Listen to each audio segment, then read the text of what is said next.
L'alerte a été levée sur la capitale ukrainienne et sur d'autres grandes villes.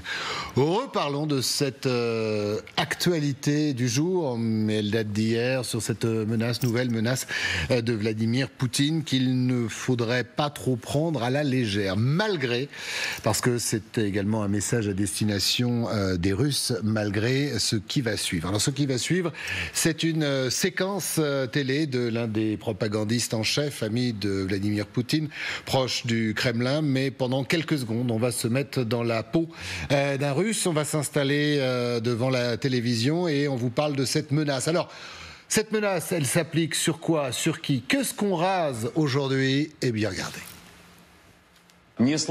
Il n'est pas difficile d'imaginer la géographie de la réponse si le bref communiqué de presse de la Maison-Blanche devient réalité. Toutes les capitales européennes seraient alors menacées. Si nos missiles se dressent à Kaliningrad, Berlin, Varsovie, les Pays-Baltes, Paris, Bucarest, Prague, mais aussi sur les bases américaines en Allemagne. Nous accorderons une attention particulière à la Grande-Bretagne, notre ennemi traditionnel, car une partie importante de la flotte du Nord travaillera contre elle.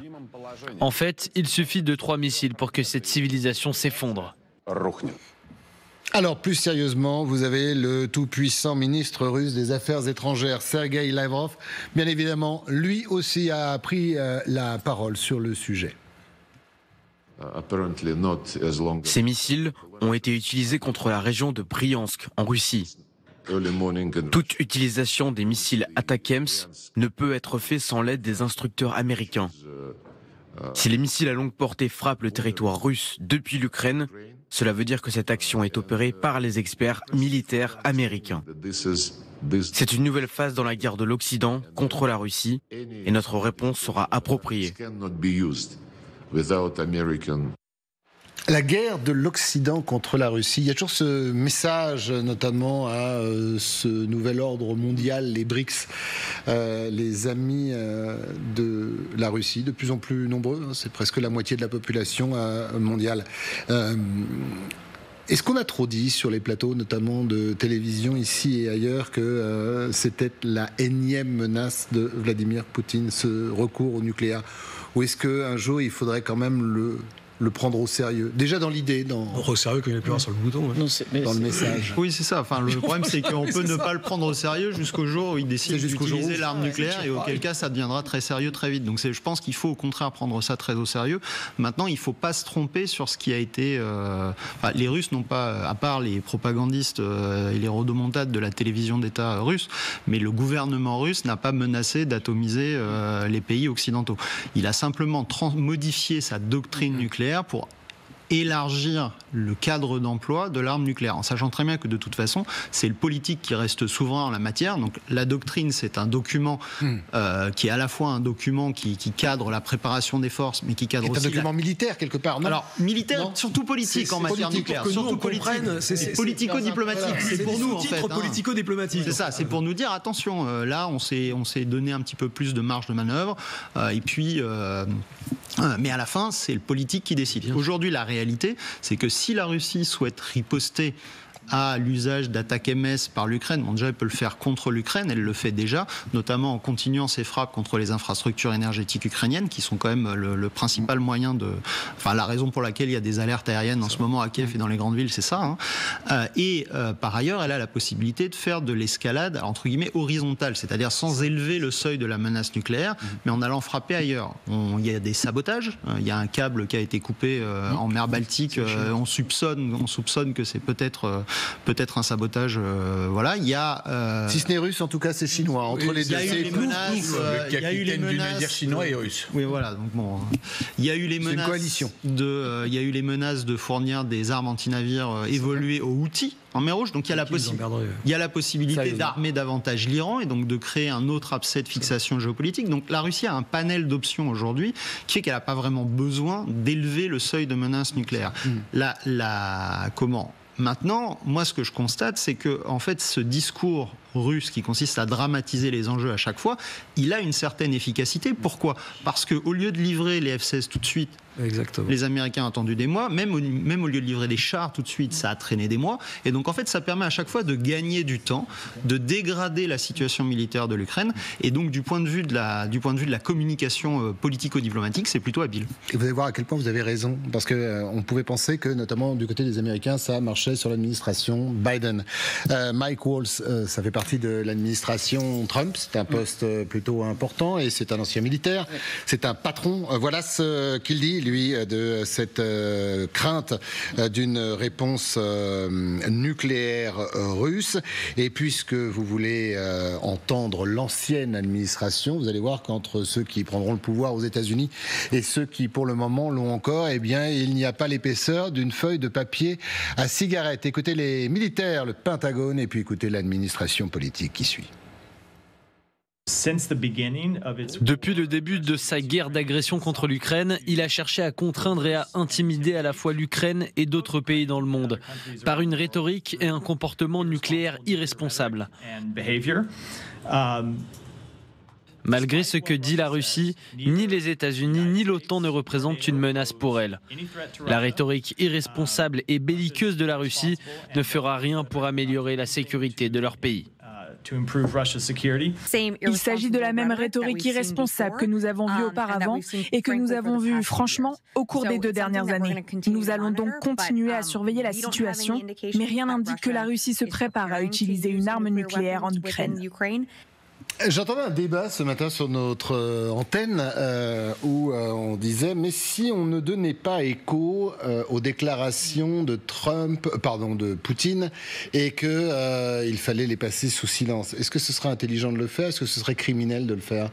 Non. Est-ce que c'est lui donner de l'importance ou tout simplement parce que quand on lit Mike Waltz, parce qu'il s'est exprimé, je crois que c'est sur Fox, me semble-t-il, sur Fox.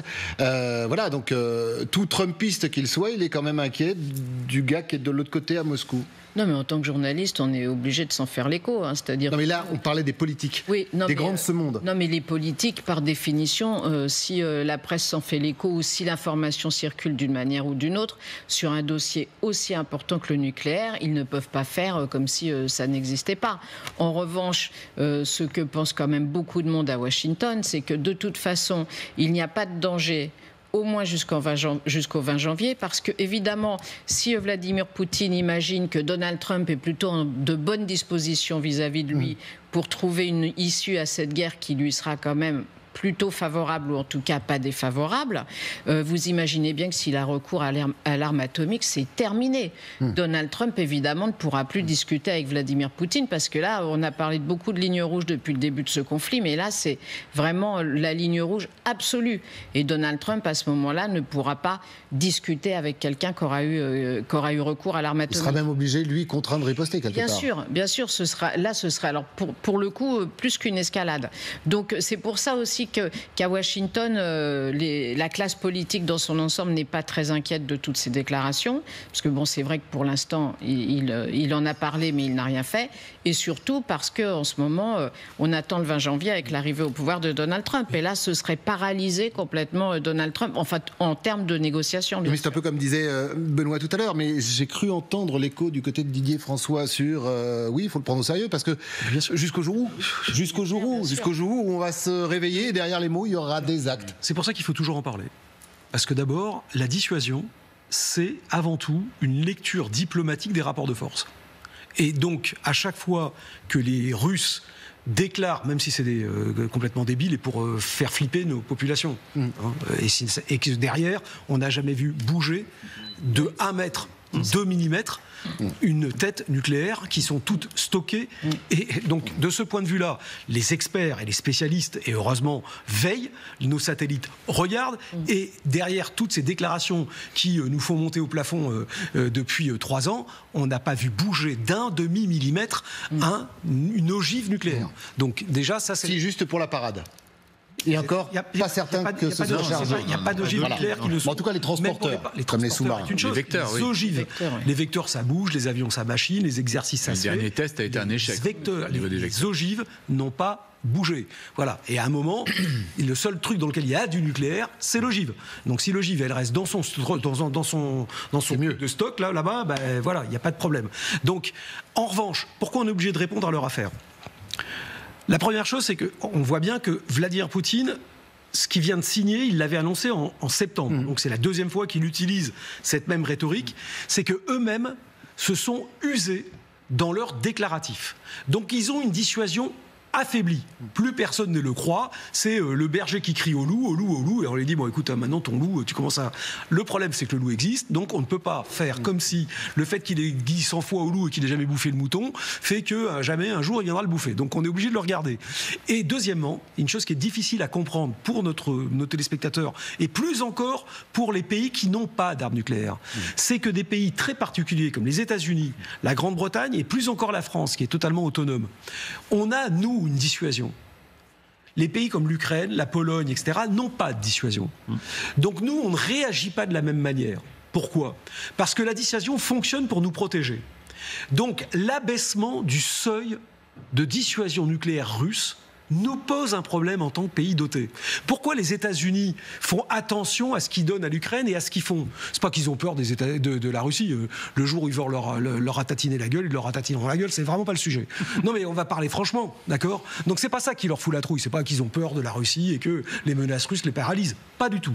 Il y a un truc qui les embête en revanche, c'est que s'ils sont capables de passer sous le seuil de la menace nucléaire russe, bah les Russes, ils sont pas cons, ils voient bien qu'il y a des espaces et ils vont les utiliser contre nos seuils de dissuasion. Et ça, on ne le veut pas. Parce que nous, les puissances nucléaires, on a tous intérêt à ce que la dissuasion fonctionne. Et donc, c'est ça le sujet qui limite, en fait, nos capacités d'action. C'est celle-là. Et que les Ukrainiens ont évidemment du mal à comprendre. Et pour eux, c'est abominable parce que c'est eux qui ont les morts. Et c'est nous qui faisons les arguties. Mais ça a un vrai sens. C'est difficile à comprendre. C'est difficile moralement à accepter, si on pense que c'est moral que de menacer de tuer 200 millions de personnes. Mais en tout cas, à partir du moment où on s'appuie là-dessus et que ça marche, on préfère que ça continue à marcher.